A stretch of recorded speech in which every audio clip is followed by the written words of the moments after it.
साथियों सभी को नमस्कार। राम राम। कैसे हो सभी? उम्मीद करता हूँ सभी ठीक होंगे, स्वस्थ होंगे। साथियों, आज का हमारा जो विषय है, एक छोटा सा टॉपिक है, पॉलिटिकल साइंस का टॉपिक है। और इस टॉपिक के अंदर बहुत सारे क्वेश्चन आपके क्लियर हो जाएंगे। जब आप पॉलिटिकल साइंस को पढ़ते हैं, किसी भी कम्पिटिटिव एग्जाम के लिए जब आप पॉलिटिकल साइंस को पढ़ते हैं, तो आप 8 से 10 बार इस नाम को सुनते हैं। कई बार आपने ये नाम सुना, केशवानंद भारती। साथियों, केशवानंद भारती वर्षित जो केरल राज्य था, केशवानंद भारती बनाम केरल राज्य जो था, ये विवाद कब का था? तो साथी 1973 का विवाद था। 1973 का विवाद था। 1973 में हमारी सुप्रीम कोर्ट ने इसके ऊपर फैसला दिया था। साथियों, अब तक का जो हमारा संवैधानिक इतिहास रहा है, अब तक का भारतीय संवैधानिक इतिहास जो है, भारत का संवैधानिक जो इतिहास है, इस संवैधानिक इतिहास का ये सबसे बड़ा मामला है। अब तक का सबसे बड़ा मामला है, सबसे बड़ा ये विवाद है। सबसे बड़ा मामला किस प्रकार से है, या सबसे बड़ा विवाद किस प्रकार से है? तो साथियों, इसके अंदर 13 जज जो हैं, 13 जजों की बेंच को बैठाया गया था। 13 जजों की बेंच ने इसके ऊपर फैसला दिया था। अब तक के किसी भी विवाद के अंदर 13 से ज्यादा जज नहीं बैठे हैं, इसलिए ये संवैधानिक इतिहास का सबसे बड़ा विवाद रहा था। और साथियों, सबसे ज्यादा चर्चा का विषय रहा था ये केशवानंद भारती था। तो साथियों, इसको शुरू करने से पहले मैं इसकी एक बार पृष्ठभूमि तैयार करके देता हूं, क्योंकि हमारी सुप्रीम कोर्ट ने तो 1973 के अंदर इस पे फैसला दिया था। और जब सुप्रीम कोर्ट ने 1973 में फैसला दिया था, तो इसकी पृष्ठभूमि 1951 के अंदर से डाल दी गई थी। जैसे ही 1951 में पंडित जवाहरलाल नेहरू के द्वारा संविधान के अंदर पहला संशोधन जो किया गया था, हमारी जो संसद है, हमारी संसद ने पहली बार संशोधन कब किया था? तो हमारी संसद ने पहली बार जो अमेंडमेंट किया गया था, कॉन्स्टिट्यूशनल अमेंडमेंट जो हुआ था, 1951 में हुआ था। साथ ही 1951 के अंदर जो अमेंडमेंट हुआ था, इस संशोधन के द्वारा, इस अमेंडमेंट के द्वारा अनुच्छेद 31 जो है, साथियों अनुच्छेद 31 जो है, ये मौलिक अधिकार में शामिल है। मौलिक अधिकार जो है, संविधान के भाग 3 का पार्ट है। तो भाग 3 जो है, भाग 3 के अंदर अनुच्छेद जो 31 है, साथियों इसी अनुच्छेद 31 के अंदर संपत्ति का अधिकार दिया गया था। ये संपत्ति का अधिकार अब अनुच्छेद 31 में ये शून्य हो चुका है। अब अनुच्छेद 31 जो है, ये शून्य हो चुका है। लेकिन ये तब की बात है जब पहला संविधान संशोधन हुआ था, तो संपत्ति के अधिकार के ऊपर क्या कर दिया, अंकुश लगाने का प्रारंभ कर दिया गया था 1951 के अंदर पहले संविधान संशोधन के द्वारा। उसके बाद आगे की कहानी देखते हैं। शंकरी प्रसाद मामला था। साथियों, जिस प्रकार का केशवानंद भारती विवाद था, उसी प्रकार एक मामला था शंकरी प्रसाद मामला। इस शंकरी प्रसाद मामले के अंदर क्या हुआ, पहली बार हमारे संविधान संशोधन जो अधिनियम 1951 तैयार किया गया था, पारित किया गया था, इसकी संवैधानिक वैधता को चुनौती दी गई। और चुनौती दी गई जिसमें संपत्ति का जो अधिकार था, इस संपत्ति के अधिकार के अंदर क्या कर दिया गया, कटौती कर दी गई, कटौती कर दी गई, कमी कर दी गई। सुप्रीम कोर्ट ने इसी मामले में कहा कि अनुच्छेद 368 जो है, अनुच्छेद 368 के तहत क्या नहीं होगा, संसद जो है ये मूल अधिकारों में संशोधन कर सकती है। साथियों, शंकरी प्रसाद मामले के अंदर जो 1951 का था, इसी के बाद मूल अधिकारों में हमारी संसद संशोधन कर सकती है, ये हमारे सुप्रीम कोर्ट ने कहा था। सुप्रीम कोर्ट ने अपने डिसीजन में कहा। 1965 के अंदर एक मामला आया था। 1965 का जो मामला आया था, ये सज्जन सिंह के नाम से मामला आया था। 1965 में जो सज्जन सिंह के मामले में फैसले से जाहिर हो जाती थी, क्या हो जाती थी, कि हमारी संसद जो है वो मूल अधिकारों में संशोधन जो है वो कर सकती है। साथियों, यहाँ तक की बात है आपको क्लियर हो गई होगी। आगे देखते हैं। इसके बाद की बात है, गोलकनाथ मामला था। गोलकनाथ जो मामला था, ये गोलकनाथ मामला था, 1967 का मामला था। 1967 का जो मामला था, ये गोलकनाथ मामला था। इस मामले में 17वां जो कॉन्स्टिट्यूशनल अमेंडमेंट था, 17वां जो संविधान संशोधन था, इस अधिनियम को सुप्रीम कोर्ट में चुनौती दी गई। हमारा जो सुप्रीम कोर्ट है, इस सुप्रीम कोर्ट के अंदर चुनौती दे दी गई। और यह मामला जो था वो भूमि सुधार से जुड़ा हुआ था। साथियों, पहला जो संविधान संशोधन हुआ था, उस पहले संविधान संशोधन के द्वारा भी भूमि सुधार कानून लाए गए थे। सर्वोच्च न्यायालय ने पहली बार, हमारा जो सुप्रीम कोर्ट है सर्वोच्च न्यायालय है, इस सर्वोच्च न्यायालय ने कहा कि अनुच्छेद 368 के तहत संसद को क्या है, मूल अधिकारों में संशोधन करने की शक्ति नहीं थी। साथियों, अब हमारा सुप्रीम कोर्ट वही सुप्रीम कोर्ट है जिस सुप्रीम कोर्ट ने क्या कर दिया, अपना जो जजमेंट है, इस जजमेंट को बदल दिया था। अपने ही दिए गए फैसलों को क्या कर दिया, पलट दिया। पहले पलट दिया, पलट दिया। सुप्रीम कोर्ट पहले तो बोल रहा था पलट दिया। सुप्रीम कोर्ट पहले वाले विवाद में तो बोल रहा था कि संसद जो है मूल अधिकारों में संशोधन कर सकती है, लेकिन इस मामले के अंदर कहा सुप्रीम कोर्ट ने कि इस 368 के तहत संसद मूल अधिकारों में संशोधन नहीं कर सकती। यहां से एक बार तो सुप्रीम कोर्ट ने हाँ कह दिया और एक बार इसके ऊपर मना कर दिया। तो यहीं से न्यायपालिका और जो कार्यपालिका है, साथियों कार्यपालिका का मतलब यहाँ से क्या है, हमारे जो प्राइम मिनिस्टर है, प्रधानमंत्री है, और प्रधानमंत्री का जो भी कैबिनेट है, इनके बीच प्रधानमंत्री का कैबिनेट और प्रधानमंत्री मिलाकर जो हमारी न्यायपालिका है, न्यायपालिका में सबसे बड़ा जो हमारी न्यायपालिका है वो है सुप्रीम कोर्ट। तो सुप्रीम कोर्ट जो है इसके बीच मतभेद जो है, टकराव जो है, उसको देखने की शुरुआत हो गई थी या ये शुरू हो गया था। इसके बाद की बात है साल 1970 में, साल 1970 के अंदर शुरुआती दौर में तत्कालीन प्रधानमंत्री, उस समय के प्रधानमंत्री इंदिरा गांधी, उस समय की प्रधानमंत्री कौन थी, इंदिरा गांधी ने संविधान में कुछ संशोधनों को अंजाम दिया गया। इंदिरा गांधी के द्वारा संविधान में कुछ संशोधन किए गए और कौन कौन से संशोधन हुए थे, एक तो 24वां संविधान संशोधन हुआ था, एक 25वां संविधान संशोधन हुआ, एक 26वां संविधान संशोधन और एक 29वां संविधान संशोधन। ये संशोधन इसलिए किए गए थे ताकि जो सर्वोच्च न्यायालय था, सर्वोच्च न्यायालय के द्वारा आरसी कपूर, सर्वोच्च न्यायालय के द्वारा आरसी कपूर, माधवराव सिंधिया, इस नाम से आप वाकिफ होंगे, माधवराव सिंधिया और गोलकनाथ, गोलकनाथ मामला भी आपको पता है, गोलकनाथ मामले में दिए गए फैसले को खारिज किया जा सके, इसलिए इंदिरा गांधी की सरकार ने ये 3 से 4 महत्वपूर्ण जो अनुच्छेद थे इनके अंदर संशोधन किया था। साथियों आरसी कपूर जो है, आरसी कपूर का मामला क्या था, तो आरसी कपूर का मामला था बैंकों के जो राष्ट्रीयकरण था, जो नेशनलाइजेशन था, उसके खिलाफ था। और माधवराज सिंधिया जो थे, इनका मामला क्या था, तो माधवराज सिंधिया का मामला था भारत में जो देशी रियासतें थी, उन देशी रियासतों को दिए जाने वाला जो पैसा था, जिसे प्रिवी पर्स कहा जाता था, उसको बंद करने के खिलाफ थे। यानी राजा और महाराजाओं को जो पैसा मिल रहा था देशी रियासतों के, वहां से पैसा जो दिया जा रहा था उसके खिलाफ था। और गोलकनाथ का वो जो विवाद था, गोलकनाथ मामला जो था, इस मामले में संसद के द्वारा संविधान में लोगों को दिए गए बुनियादी अधिकार में संशोधन करने का जो था, इसके खिलाफ था। तो साथियों ये तीनों ही मामले थे, ये तीनों मामले क्या थे, ये सरकार के खिलाफ थे और इसीलिए इंदिरा गांधी की सरकार ने 24वां, 25वां, 26वां और 29वां संविधान संशोधन किया था। इसके बाद आगे की कहानी आप देखेंगे कि गोलकनाथ मामला जो है, गोलकनाथ मामला, साथियों गोलकनाथ मामले के अंदर 11 जजों की बेंच बनाई गई थी। और साथियों 11 जजों की बेंच जो थी, ये अब तक की संवैधानिक इतिहास में सबसे बड़ी, जो अब तक की 1973 से पहले की अगर मैं बात करूं, तो गोलकनाथ मामला सबसे बड़ा मामला उभर कर आ रहा था, क्योंकि इसमें 11 जजों की बेंच बैठी थी। और 1973 में जो केशवानंद भारती का मामला आया था, और इस केशवानंद भारती के मामले में 13 जजों की बेंच बैठी थी। तो 13 जजों की बेंच तो 1973 में बैठी थी। उससे पहले गोलकनाथ मामला जो था, गोलकनाथ का मामला तो 1967 का मामला था, और इस मामले के अंदर 11 जज बैठे थे और 11 जज इस मामले की सुनवाई कर रहे थे। गोलकनाथ मामले के बाद संसद ने 24वां संविधान संशोधन विधेयक, यानी इंदिरा गांधी की सरकार जो थी, इंदिरा गांधी की सरकार ने संविधान संशोधन विधेयक पारित किया। और कौन सा पारित किया, 24वें नंबर का संविधान संशोधन विधेयक पारित किया।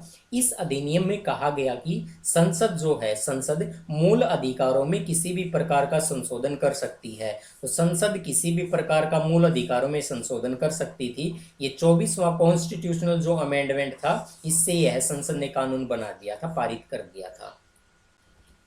आगे देखते हैं अब, जो आपने पढ़ा अभी तक केशवानंद भारती विवाद, केशवानंद भारती विवाद, केशवानंद वर्सेस जो केरल राज्य था, केशवानंद भारती बनाम केरल जो राज्य रहा था, ये विवाद जो था। तो साथियों केशवानंद, ये केशवानंद थे कौन साथियों, केशवानंद बहुत बड़ा नाम है, या आखिरकार ये केशवानंद थे कौन, हम इसको बार बार 8-10 बार पॉलिटिकल में सुन ही लेते हैं। तो केशवानंद थे कौन, तो साथियों केशवानंद जो थे, इनका पूरा नाम क्या था, तो केशवानंद जी का पूरा नाम था श्रीमद जगत गुरु श्री श्री शंकराचार्य तोतकाचार्य श्री केशवानंद भारती श्री पदंग लावारू, ये इनका पूरा नाम था, इसीलिए शंकरा केशवानंद भारती के नाम से ये प्रसिद्ध रहे थे। तो केशवानंद भारती के नाम से ये परिचित थे। साथियों, ये केशवानंद भारती जो थे क्या, यानी क्या थे? ये वकील थे, ये डॉक्टर थे, क्या राजनीतिक से कोई संवैधानिक विशेषज्ञ रहे थे संविधान के? तो कौन थे? तो साथियों, केशवानंद जो थे, केशवानंद भारती जो थे, ये केरल राज्य जो है, केरल राज्य, इस केरल राज्य में एक जगह पड़ती है जिसे इडनीर या एडनीर कहा जाता था। केरल राज्य के अंदर जो ये जगह है साथियों, इस जगह में शैव मठ है और उस शैव मठ के मठाधीश थे, यानी एक स्वामी थे। ये क्या थे? स्वामी थे। साथियों, मेरे बहुत सारे मित्रों को पहली बार आज पता चल रहा होगा कि केशवानंद भारती एक मठाधीश थे, एक स्वामी थे। आपने इनके नाम से बिल्कुल ये तय नहीं किया होगा कि एक मठाधीश भी रह चुके हैं, ये क्या रहे थे? एक स्वामी भी रहे थे। 1973 का जो मामला आया था वो केशवानंद भारती के नाम से परिचित था। साथियों, जो ये मठ था, ये मठ था 9वीं शताब्दी के अंदर। इस मठ में महान संत जो है, महान संत नाम सब वाकिफ होंगे इनसे, शंकराचार्य से जुड़ा हुआ था। महान संत कौन थे? शंकराचार्य से इनका नाम जुड़ा हुआ है। इसी कारण से शंकराचार्य का जो नाम है, शंकराचार्य से जुड़े होने के कारण इस मठ का जो भी प्रमुख होगा, इस मठ का जो भी प्रमुख होगा उसको केरल का क्या कहा जाएगा? शंकराचार्य का दर्जा दिया जाएगा। क्योंकि केरल का शंकराचार्य का दर्जा इसलिए कहा दिया जाएगा क्योंकि शंकराचार्य से जुड़ा होने का ये मठ था, शंकराचार्य के समय का ये मठ था। अतः केशवानंद भारती जो रहे हैं, केशवानंद भारती, तो केशवानंद भारती जो थे ये केरल के शंकराचार्य थे। तो साथियों, एग्जाम के अंदर क्वेश्चन अगर पूछ भी लाए कि केरल का शंकराचार्य किनको कहा जाता था, तो केरल का शंकराचार्य केशवानंद भारती को कहा जाता था। और केशवानंद भारती से पहले और केशवानंद भारती के बाद जो भी मठ का प्रमुख बना था वो सभी क्या कहलाते थे? शंकराचार्य कहलाते थे। कहाँ के शंकराचार्य कहलाते थे? तो केरल के शंकराचार्य कहलाते थे। इससे बाद के और इससे पहले के सभी मठाधीश जो थे वो शंकराचार्य ही कहलाते थे। मात्र 19 साल की आयु के अंदर इन्होंने क्या कर लिया था? संन्यास ले लिया था। जिस समय की ये बात थी उसी समय केरल के अंदर वामपंथी सरकार थी, केरल के अंदर वामपंथी सरकार बनी थी। साथियों, वामपंथी जो नाम है, ये वामपंथी सरकार किस प्रकार की सरकार थी? तो वामपंथी सरकार के ऊपर फिर कभी बात करेंगे। बस अब केवल एक बात को समझ ले। क्या समझ ले? कि जो सामान्य विचार हैं, सामान्य लोगों के द्वारा जो सामान्य विचार लाए जाते हैं मन मस्तिष्क के अंदर, सामान्य विचार जो हैं, इन सामान्य विचारों से ऊपर, सामान्य विचारों से ऊपर की कोई भी बात है जिसको सामान्य विचारों से हटके बताया जाता था, तो ऐसी विचारधारा जो भी होगी, सामान्य विचार से अलग कोई विचारधारा होगी, वही क्या कहलाता था? वामपंथी कहलाता था। तो वामपंथी सरकार बनी और केरल के अंदर, केरल राज्य जो था, इस केरल में भूमि सुधार कानून लाया गया। तो साथियों, केरल में भी भूमि सुधार कानून लाया गया था। जितनी भी धार्मिक संस्थाएं थी, जितने भी जो भूमि सुधार कानून लाया गया था, ये कानून किस पर्पज के लिए लाया गया था? तो जितनी भी धार्मिक संस्थाएं थी, तो जितनी भी धार्मिक संस्थाएं थी उनके पास हजारों एकड़ जमीन होती थी, और वो जमीन जो उनके पास होती थी, तो भूमि सुधार कानून जो लाया गया था, इस कानून के तहत केरल सरकार जो थी, केरल सरकार ने सारी जमीन को क्या कर लिया? अपने अधीन कर लिया। यानी धार्मिक संस्थाएं, जितनी भी धार्मिक संस्थाएं थी, उन धार्मिक संस्थाओं के पास हजारों एकड़ जमीन जो थी, उन जमीनों को क्या कर लिया? अपने कब्जे में ले लिया। सरकार ने क्या कर दिया? अपने कब्जे में ले लिया। और जब सरकार ने अपने कब्जे में ले लिया तो ये जो मठ था केरल का, इस मठ की भी जो जमीन थी उस जमीन को भी सरकार ने अपने कब्जे में ले लिया। सरकार ने उस जमीन को हड़प लिया। जिस किसी भी व्यक्ति के पास, कोई भी ऐसा व्यक्ति, किसी भी व्यक्ति के पास या संस्था के पास बहुत अधिक जमीन होती थी, यानी कोई भी व्यक्ति इंडिविजुअली या किसी भी संस्था के पास बहुत सारी जमीन होती थी, तो उसकी जमीन को लेकर, और जिसके पास जमीन नहीं होती थी यानी भूमिहीनों को वो जमीन बांट दी जाती थी। तो ये तो भूमि सुधार जो कानून लाया गया था उसी का एक छोटा सा पहलू था कि बड़े जमींदारों से, जिसके पास ज्यादा जमीन थी, या कोई ऐसी संस्था जिसके पास बहुत सारी जमीन थी, या कोई ऐसा इंडिविजुअल व्यक्ति जिसके पास बहुत सारी जमीन थी, तो उसकी जमीन को क्या लेना? छीन लेना, और उसकी जमीन पर कब्जा कर लेना, हड़प लेना, और जिसके पास जमीन नहीं होती थी उसमें उसको बांट देना। तो ऐसी स्थिति के अंदर जब जमीन, मठ की जमीन को मतलब कब्जा लिया था, तो केशवानंद जी जो थे, केशवानंद जी मिलने के लिए चले गए। किससे मिलने के लिए चले गए? और किससे मिलने के लिए चले गए उस नाम से आप सब वाकिफ हैं। नाम है वो नाना पालकीवाल, नाना पालकीवाल। इस नाना पालकीवाल से मिलने के लिए, पालकीवाला जो है इससे मिलने के लिए चले गए। और जब इनसे मिलने के लिए गए, नाना पालकीवाल कौन थे, तो नाना पालकीवाल एक साथियों वकील थे और बहुत अच्छे वकील थे और संविधान के विशेषज्ञ भी रह चुके हैं, ये संविधान विशेषज्ञ भी थे, संविधान के बहुत अच्छे ज्ञाता भी रहे थे। तो नाना पालकीवाल, जो नाना पालकीवाल था, और फाली नरीमन, तो एप नरीमन जिसे कहा जाता था, फाली नरीमल, और सोली सोराबजी जो थे, सोली सोराबजी ने सरकार के खिलाफ केस की पैरवी की। यानी केशवानंद भारती के अंदर जो विवाद था, इसमें वकील की तरफ से जो पैरवी कर रहे थे वो कौन थे, नाना पालकीवाल जो थे ये मेन थे, और उनके साथ फाली नरीमन और सोली सोराबजी जो थे ये मामले की सुनवाई कर रहे थे। राज्य सरकार के इस फैसले के खिलाफ इडनीर का जो मठ था, राज्य सरकार के इस फैसले के खिलाफ इडनीर मठ के प्रमुख जो थे स्वामी केशवानंद, साथियों इस स्वामी केशवानंद भारती जो थे, इन्होंने केरल सरकार के इस फैसले को क्या किया, केरल हाईकोर्ट में चुनौती दे दी गई। केरल हाईकोर्ट में केरल सरकार जो थी इसके फैसले को हाईकोर्ट में चुनौती देगी। स्वामी भारती केशवानंद जो थे, स्वामी केशवानंद भारती ने सर्वप्रथम 1970 में केरल हाईकोर्ट के अंदर एक पिटीशन डाली, एक याचिका डाल दी। तो एक याचिका डाली सर्वप्रथम केशवानंद भारती के द्वारा, कब डाली गई, 1970 में केरल हाईकोर्ट में। साथियों याचिका में उन्होंने क्या कहा था, तो याचिका में उन्होंने कहा कि संविधान के अनुच्छेद 26, संविधान का जो अनुच्छेद 26 है, साथियों अनुच्छेद 26 भी हमारा मौलिक अधिकार में शामिल है।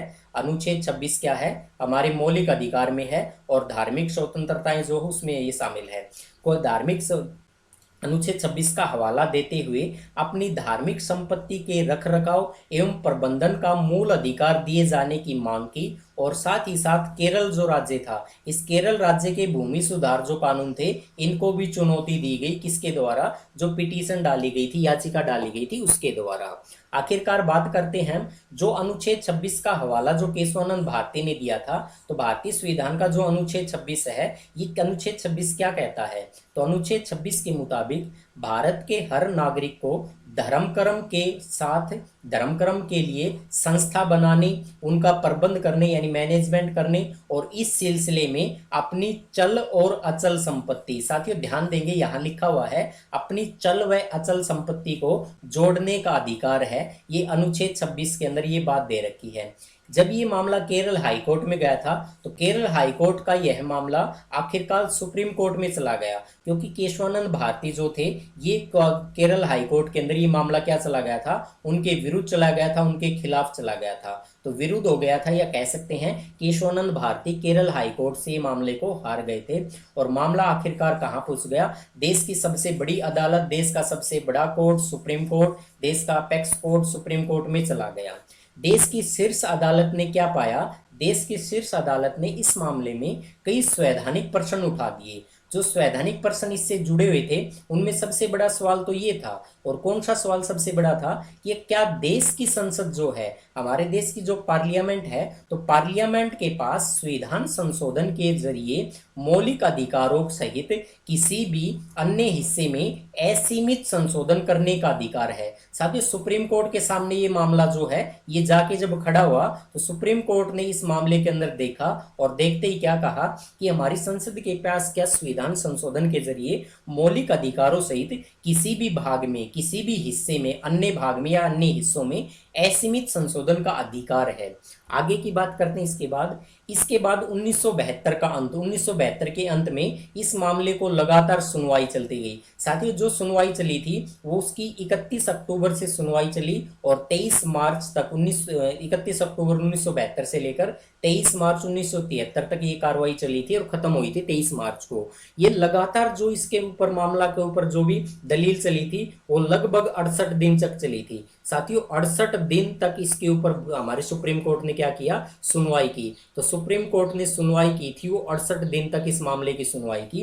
केवल एक वोट के अंतर से, एक वोट का अंतर किस प्रकार से कह सकते हैं हम, केवल एक वोट के अंतर से, क्योंकि साथियों इसमें 13 जज थे, और 13 जज थे क्योंकि 13 जजों में से 7:6 से इसमें फैसला दिया गया था। तो हारने वाले के पक्ष में 6 वोट थे, जीतने वाले कितने 7 थे। तो मात्र 1 वोट से क्या था, इसमें सुप्रीम कोर्ट ने अपना फैसला दिया था। और शीर्ष अदालत ने स्वामी केशवानंद भारती जो थे, इनके भारती के खिलाफ फैसला दे दिया, यानी केशवानंद भारती के अपोजिट में, यानी इनके खिलाफ फैसला दे दिया। और फैसला दिया था, ये भी एक बहुत बड़ा फैसला था। हार इसमें उनके खिलाफ जरूर गया था, लेकिन इस मामले में सुप्रीम कोर्ट जो है, हमारा जो सुप्रीम कोर्ट है, सुप्रीम कोर्ट ने जो फैसला दिया वो एक मिसाल है, और वो मिसाल आज तक कायम है और आगे भी रहेगी। और क्या मिसाल है, इस फैसले में सुप्रीम कोर्ट ने साफ साफ कहा, और क्या कहा, कि संविधान के मूल ढांचे की अवधारणा, संविधान के मूल ढांचे की अवधारणा का प्रतिपादन किया।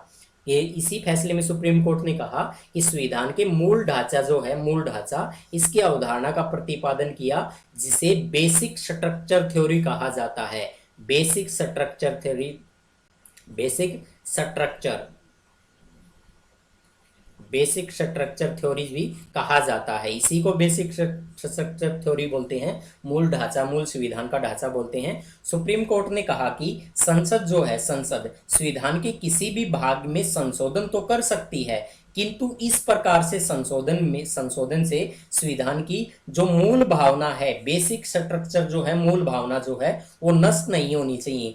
क्योंकि संविधान के अंदर किसी भी भाग में हमारी संसद जो है वो कानून बना सकती है, संशोधन भी कर सकती है। संशोधन करने की पावर तो संसद के पास है, और संसद किसी भी भाग के अंदर संशोधन कर सकती है, लेकिन जो भी संशोधन होगा उससे संविधान की मूल भावना जो है वो नष्ट नहीं होनी चाहिए। केशवानंद भारती के मामले में सुप्रीम कोर्ट ने 24वें संविधान संशोधन जो विधेयक था, 24वां संविधान संशोधन जो अधिनियम था, उसको मान्यता दे दी। मान्यता देने के साथ साथ और क्या कहा, कि संसद ने यह कानून बनाया, कि क्या कानून बनाया, कि मूल अधिकारों में संशोधन करने की शक्ति जो है वो उसके पास है। तो संसद के पास मूल अधिकारों में संशोधन करने की शक्ति तो है, लेकिन जब भी संशोधन करेगा तो हमेशा और हमेशा संविधान की मूल भावना जो है, इस मूल भावना को क्या करेगा, वो ध्यान में रखेगा, मद्देनजर रखेगी हमारी संसद। यदि इस प्रकार से संशोधन करती है हमारी संसद, जिसमें संविधान के मूल भावना नष्ट होती है, अगर हमारी संसद किसी भी प्रकार का कोई भी विधेयक को पारित कर देती है, और विधेयक ऐसा हो जो हमारी संसद संविधान की मूल भावना को नष्ट करता हो, या हमारी संसद किसी भी भाग के अंदर अगर संशोधन करना चाहे तो संशोधन को कर सकती है, लेकिन ऐसा संशोधन जो संविधान की मूल भावना को नष्ट होता है, तो इस प्रकार का संशोधन जो होगा वो अवैध होगा। अवैध होगा तो कौन अवैध करेगा इसे, हमारा सुप्रीम कोर्ट जो है, सुप्रीम कोर्ट, ये सुप्रीम कोर्ट इसको अवैध घोषित कर देगा। अवैध का मतलब है कि उसको शून्य घोषित कर देगा, शून्य घोषित कर देगा, यानी जीरो घोषित कर देगा, जीरो घोषित कर देगा। तो अवैध घोषित कर देगा हमारा सुप्रीम कोर्ट, और न्यायालय के द्वारा उसे निरस्त करने का अधिकार है। ये उसी मामले में कहा कि सुप्रीम कोर्ट के पास ये पावर होगी कि उस मामले को क्या कर सकती है, निरस्त कर सकती है, जीरो घोषित कर सकती है, अवैध घोषित कर सकती है। हालांकि सुप्रीम कोर्ट ने यह स्पष्ट नहीं किया कि संविधान का मूल ढांचा, यानी मूल ढांचा जो है, बेसिक स्ट्रक्चर जो है, ये बेसिक स्ट्रक्चर होगा क्या, तो इसके ऊपर तो प्रश्न चिन्ह लगा दिया सुप्रीम कोर्ट ने। सुप्रीम कोर्ट ने कहा कि जब भी संसद कोई ऐसा कानून बनाएगी, ऐसा कोई संशोधन करेगी जिससे मूल अधिकार का जो संविधान की मूल भावना जो है, इस मूल भावना को क्या होगा, जब भी संविधान की मूल भावना को क्या होगा, ठेस पहुंचेगी, तो सुप्रीम कोर्ट अपने आप देख लेगा, क्या देख लेगा, कि ये मूल भावना जो है संविधान की, इसका उल्लंघन हुआ कि नहीं हुआ। लेकिन सुप्रीम कोर्ट ने ये इसके ऊपर अब भी डाउट, क्वेश्चन मार्क लगा रखा है कि कौन सा बेसिक स्ट्रक्चर होगा।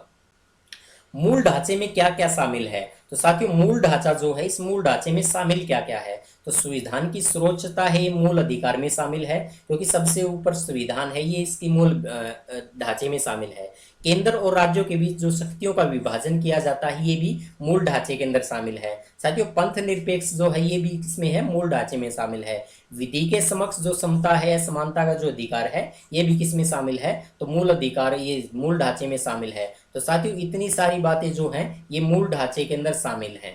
केशवानंद भारती बनाम केरल राज्य जो था, इस राज्य में हमारे सुप्रीम कोर्ट ने जो फैसला दिया था साथियों, 7:6 से फैसला दिया था। साथियों केशवानंद भारती का जो विवाद रहा था, केशवानंद भारती बनाम केरल राज्य का जो विवाद रहा था, इसमें सुप्रीम कोर्ट ने जो फैसला दिया था वो तारीख थी 24 अप्रैल 1973 को हमारे सुप्रीम कोर्ट ने क्या किया था, इस फैसले की सुनवाई की थी। इसमें 13 जज थे और 13 जजों ने किस अनुपात से अपना फैसला दिया था, 7:6 से फैसला दिया था। 7 वो जज थे जो सरकार के साथ थे और 6 वो थे जो सरकार के खिलाफ थे। तो कौन कौन से जज ऐसे थे जिन्होंने 7 जजों के अंदर अपनी फैसला दिया था और कौन कौन से जज ऐसे थे जो 6 जज थे, तो एक बार देखते हैं, उसके ऊपर नजर डालते हैं। साथ ही जो 7 जज थे, ये 7 जज इसके फेवर में थे कि संविधान का जो मूल ढांचा है, संविधान का जो मूल ढांचा है, इस मूल ढांचे के अंदर बदलाव नहीं होना चाहिए, इस मूल ढांचे का उल्लंघन नहीं होना चाहिए, मूल ढांचे का उल्लंघन नहीं होना चाहिए। अगर उल्लंघन होता है सुप्रीम कोर्ट उसको क्या कर देगी, शून्य घोषित कर देगी या उसको अवैध घोषित कर देगी। तो इसके पक्ष में 7 जज थे, 7 जज थे। इसमें एस एम सिकरी जो था ये नंबर 1 पे था। साथियों एस एम सिकरी, जब सुप्रीम कोर्ट ने केशवानंद भारती विवाद, केशवानंद भारती का जब फैसला सुनाया था, तो उस समय हमारे सुप्रीम कोर्ट जो थे, इसमें चीफ जस्टिस ऑफ इंडिया कौन थे, तो उनका नाम था S M Sikri. S M Sikri, S M Sikri कौन थे, ये उस समय चीफ जस्टिस ऑफ इंडिया थे और एस एम सिकरी की अध्यक्षता में ये बेंच गठित की गई थी। और अब तक की संवैधानिक इतिहास में 13 जज किसी भी बेंच में नहीं बैठे हैं, केवल और केवल किस में बैठे हैं, केशवानंद भारती वाले विवाद में बैठे थे।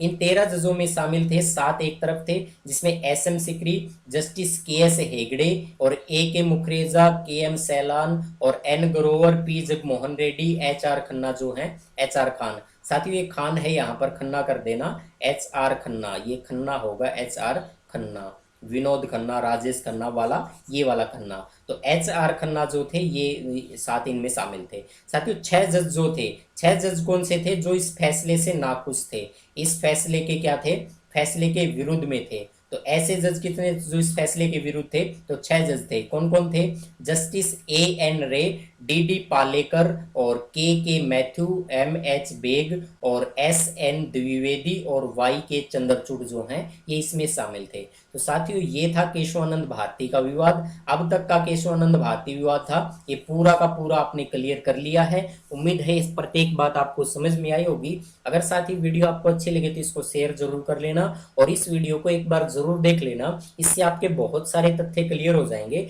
और साथियों अगर विस्तार से आप एक एक मामले के ऊपर चर्चा करेंगे तो आगामी पेपर के अंदर शायद कोई नया क्वेश्चन बनने की उम्मीद जरूर रहेगी, और नया क्वेश्चन बनेगा तो कहीं ना कहीं से नए क्वेश्चन जरूर उठेंगे। तो आज के लिए इतना ही। जय हिंद, जय भारत, जय हरियाणा, जय हरियाणवी संस्कृति।